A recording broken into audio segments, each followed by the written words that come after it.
You already know stress affects your health, but what most people don't realize is that stress doesn't just affect how you feel, it affects where your body sends fat and whether it's burnt or it gets locked down. And that's the job of cortisol.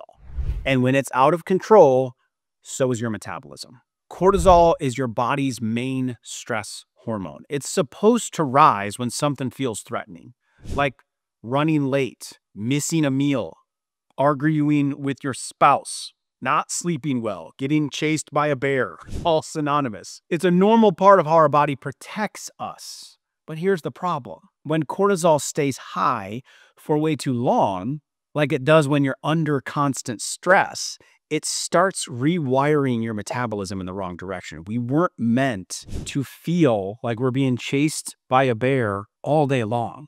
But in today's world, there is so much strain and stress and deadlines and hurrying in our lives, it's created that scenario inside our nervous system.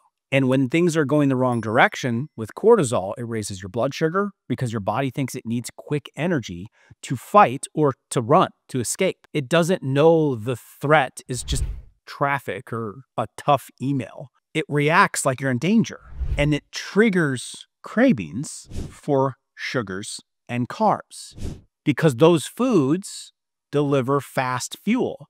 Within 4 seconds, they start to be digested and intook into your body as fuel. So your body is trying to help, but it's helping in a way that backfires. It breaks down your muscle because muscle takes more energy to maintain.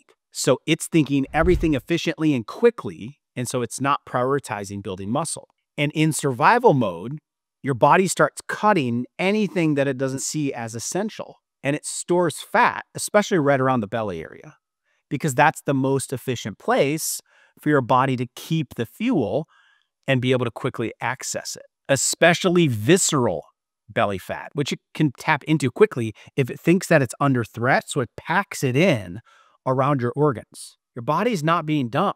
It's doing exactly what it was designed to do.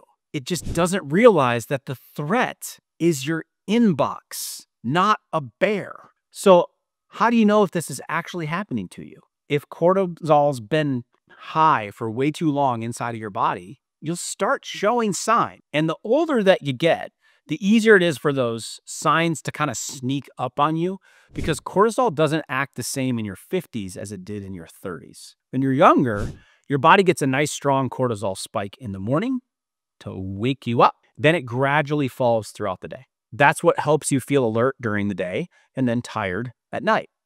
But as you age, that rhythm starts to flatten out.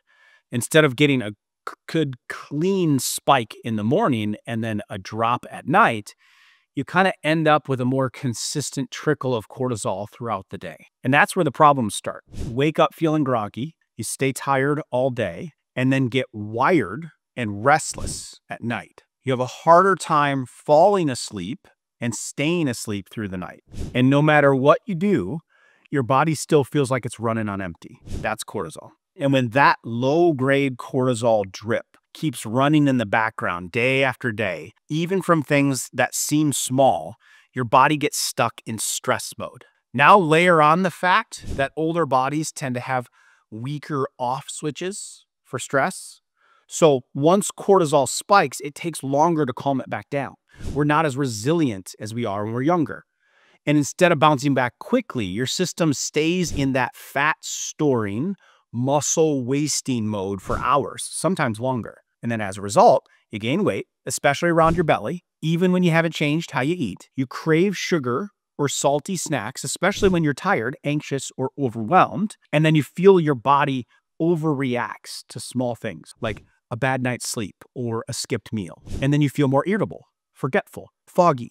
Even when you're trying to stay on top of things, you feel like your energy crashes in the afternoon, no matter how much coffee that you drink. If this sounds like you, you're probably also what researchers call a high cortisol responder. That means your body pumps out more cortisol than the average person in response to stress. And then it takes it longer to shut it off. You're not doing anything wrong. Your hormones are just reacting more aggressively than they used to until you change that internal environment, until your body feels safe again. It's going to keep storing fat and slowing down your efforts at weight loss. So, what can you do about it? How do you tell your body the threat is gone? It's not a bear. You can relax. And the answer isn't just, throw a bunch of really intense exercise at it. It's definitely not crash dieting. That'll just raise cortisol even more in some cases. What you need to do is bring your body out of stress mode. And there are 5 ways that have been scientifically proven to help. Each targets a different part of the problem. And we're going to start with the one that lowers your cortisol by as much as 30% when it's done consistently. Reset your cortisol. One of the first signs that your body is stuck in stress mode is that your sleep and your energy feel out of sync. That's because your cortisol rhythm, that up and down, that rhythm it's depending on, has slipped out of balance. So here's how to get it back on track. Get natural light within 60 minutes of waking. This is extremely important. Just 10 minutes, 20 minutes outside, any time of the year, even if it's cold out, helps set your internal clock. So then cortisol spikes when it should, and it drops when it's time to rest. Basically, being indoors with artificial light so much is working against you. Second thing to do is cut out caffeine after 2 p.m. No caffeine, no soda, no coffee after 2 p.m. It can keep cortisol high into the evening. Even if you feel fine, it's still having an impact of you getting proper rest. Screens need to go off after 9 p.m. When the lights are out outside, things need to go off inside. Blue light blocks melatonin, which makes it harder for cortisol to come down. And then stick to a schedule. Go to bed and wake up at the same time every day, even on the weekends. That rhythm is what tells your hormones when it's time to settle down. That is a 30% reduction just by getting some disciplined parameters around your sleep and getting light from the sun. Now, if you're trying to lower cortisol, one of the best things you can do is move your body. But there is part of where people get this wrong about how they're exercising and how they're moving. Okay, it's not just about intensity or like really long duration. It's about moving in a way that brings your stress levels down, not up. And that starts with something simple. Walking. Walking is one of the most underrated tools for hormone balance and health. Just 30 to 40 minutes a few times a week is enough to lower your cortisol level by as much as 20%. If you can walk after meals, where you time it, even better. Because that's when it helps to actually digest the food you just ate and helps level out your blood sugar. Now, here's the other piece that most older adults are missing. Resistance training. Giving your muscles and your body, your bones, a little bit of resistance. As you age, your body naturally starts to lose muscle, whether you're active or you're not. The less muscle you have, the slower your metabolism gets. And then the harder it is to regulate cortisol. But when you strength train, even just a couple of times a week, your body becomes more resilient to stress. It can handle the cortisol better, both physically and hormonally. You don't need a gym membership to do this. You don't need to lift heavy. I mean, you can use body weight exercises like I regularly teach with our 10-minute workouts. You could add in some bands. You could add in some light dumbbells, which we do with our level 3 exercises. Anything so long as it's challenging enough for you to put a little resistance on those joints, on those bones, on those muscles. The key is to build strength consistently. And just like with everything else, don't overdo it. If your workouts leave you feeling exhausted or super sore for days or constantly drained, your cortisol is going to stay high. Now, if you haven't worked out in a long time and you begin an exercise regimen, you're going to be sore at first, okay? But if it continuously does that to you, you'll end up stalling your progress instead of speeding it up because you're always in healing mode. You're always overstressing the system. So find something that consistently challenges you, but something you can kind of settle into as well. Next, if you've been trying to lose weight by eating less and you keep hitting a wall or bouncing back up, this might be why. Undereating can raise cortisol levels. Your body sees a big drop in calories as a threat, and when it feels threatened, it doesn't burn fat, it stores it. Now, I'm a huge believer in fasting and using the tool of fasting, but there's a proper way to do this, okay? Because one study showed is that people eating just 1,200 calories a day actually saw their cortisol levels go up. So we need to gradually ease into that tool if we're going to use it. Otherwise, we just need to focus on consistency and quality. Even just tracking food for some people, like counting all the calories, added more stress and more cortisol to them. It's because your body's wired for survival, not weight loss. If it thinks food is scarce, it starts conserving energy and then holding on to fat. So if you want to burn it, you need to fuel your body, not deprive it, till you can really get cortisol under control. Now, here's what that looks like. We need to eat enough, okay? For most women, like a healthy range, I don't count a lot of calories, but like 1,600 to 2,200 calories a day would be just normal solid meals. The best way to control this is to eliminate snacking and just have quality foods from our food lists for breakfast, lunch, and dinner. Men, you're maybe getting up around 2,000 to 2,600, depending on how active you are. So if you're trying to lose weight, just decreasing that consumption slightly. You could consolidate breakfast. Maybe you go to more just liquids and do a little bit of intermittent fast, or just focus on clean proteins, clean fats, fiber, curb down the carbohydrates. That kind of deficit is totally fine on cortisol. But if you go much lower than that, then your body's likely going to go and try to push back a bit. That's why if you're going to implement fasting, use my rotational fasting protocol. It's our advanced eating plan. It's inside my book. We do it in our challenges, and it eases your body into that. Balance your meals. Okay, it's another key to this. Every time you eat, aim for that mix that I just said. Proteins, healthy fats, fiber. Some carbohydrates, we're focused on foods with fibers. It helps keep your blood sugar really stable, and then it keeps cortisol from jumping up and going down, jumping up all day long. If you're going to fast, okay, follow that rotational fasting, that advanced eating plan. Again, it's in my book, it's in my challenges. In addition, cut out what's driving inflammation and what is stressing your digestive system and your body on the inside. And I have several videos on this. It means processed foods. It means seed oils. It means refined carbohydrates, the ones that have been removed of the fiber. Added sugars, artificial flavorings, artificial anything.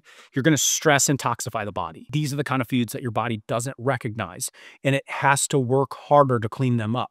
And if you notice cravings for comfort foods, especially when you're stressed out or when you're tired, that's cortisol talking. It's pushing you to reach for fast energy, carbohydrates, snacks. The more you give in, the more your brain gets trained to chase that sugar dopamine combo every time stress shows up. It's a trigger. So don't feed that cycle. Next, your liver isn't just for processing alcohol or toxins. It's also where your body clears out used cortisol. But if the liver is really backed up, which is often the case after years of stress and medications and processed foods and alcohol, that cortisol doesn't get properly cleared out. It gets recycled. And then that keeps your body stuck in stress mode. So here's the thing that a lot of people don't realize. When you start burning fat, your body also releases toxins that were stored up in the fat. And even if your liver can't keep up with those toxins, it triggers cortisol. That's why people lose 5 pounds and then gain it right back. That release of toxicity in the body stresses the system. The body's got to put it somewhere, so it goes and stores it as fat. Here's how to take pressure off your liver and help it do its job. Drink lemon water in the morning to stimulate bile flow. Also, your adrenal glands, the ones that produce cortisol, love vitamin C. Lemon juice is a great source of vitamin C. So are cherries and strawberries. A lot of your vitamin C in your body is stored in your adrenals. You could supplement with it if you want, but that's why I really love lemon water for the liver and supporting the cortisol producing adrenal glands. Eat choline-rich foods. These would be eggs, broccoli. They help move fat and toxins out of the liver. Use liver-supporting herbs. My favorite are milk thistle, dandelion, artichoke. These are great sources. Berberine is another good one to really help support how the liver functions. Cut the sugar, alcohol, and the processed food down as much as you can. That's clogging up your detox system. And then eat clean, real quality whole foods. It reduces the liver's workload. Next, this final step is one most people doubt, but science has proven it's one of the most effective, and that's training your body to relax again. Because if your nervous system stays tense, you feel like you're being chased by a bear all day long, your cortisol stays really high. Even if everything else, your food, your sleep, and your workouts is in place and solid, this is where you can still go wrong. So here's how to help your system shift into fat burning recovery mode. Start with your breath. Slow breathing is like a safety signal to your brain. 5-second deep breath in, 6 to 7-second deep breath out. Kind of looks like smoking a cigarette. It's nature's cigarette break. Don't actually smoke the cigarette. 5-second deep breath in, 6 to 7-second breath out. Just a few minutes of that can make a measurable difference, especially on your cortisol. In some studies, it has been shown to lower cortisol by up to 30%. Breathing for a minute. Paced breathing is what this is called. 5-second deep breath in, 6 to 7 out, and just continue that rhythm for at least 1 minute. And if you want an additional boost of up to 30%, throw in a few adaptogenic herbs to support that nervous system. I like rhodiola, I like ashwagandha. There's a link below where you can learn more about those. But putting the right herbs in, breathing can really start to relax that brain. Then believe it or not, next step with this is to make space for laughter. Even if you don't have anything to laugh about, it's just contagious. I hope I at least made you smile there, or you think I'm a crazy person, but not just because it feels good, because it works. Laughter therapy. Yes, just laughing. That's probably called a comedy show.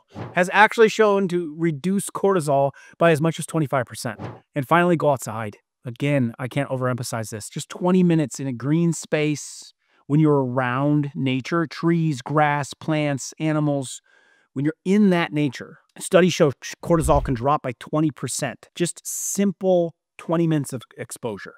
So when you go for that walk, try to make it somewhere that's a little more green and a little more woodsy. Practice mindfulness, gratitude, prayer. Spend a little bit of time. There is way more going right in your world than going wrong right now. These aren't just fluffy ideas. They physically shift your nervous system into a healing state. From sympathetic, being chased by a bear nervous system, to parasympathetic, healing, restoring state. Many have been shown to reduce cortisol by up to 25%. Okay, so we have massive jumps and gains we can do here. You don't need to meditate on top of a mountain. You just need to give your nervous system a chance to stop bracing for impact. Because when your body feels calm, your hormones follow. And that's when fat loss finally becomes possible. So it's just a topic that so many people struggle with, and it's very simple 5 steps to really start to release and not have cortisol sabotaging you, because I know it's happening to so many of you listening. Now, we already talked about how walking lowers cortisol, but here's the part we didn't get into. When you do walking, just that one bit, the right way, it doesn't just help your stress and your cortisol levels, it flips your body into fat burning mode. And in my other video, I'll show you exactly how to do this. It's called 8 walking hacks that melt body fat fast. So many people have gotten a lot of benefit out of this, hundreds of thousands already. Inside of it, I will show you how to time your walks to burn up to 20% more fat, a simple walking tweak that cuts blood sugar spikes by 30%, and then one method that can double your calorie burn without walking any longer or faster. Even if you want to lose weight, lower cortisol, and feel better without draining your energy. If you want to lose weight, lower cortisol, and feel better without draining your energy, that's the next step. So click the video here to watch it now, and I'll see you over there.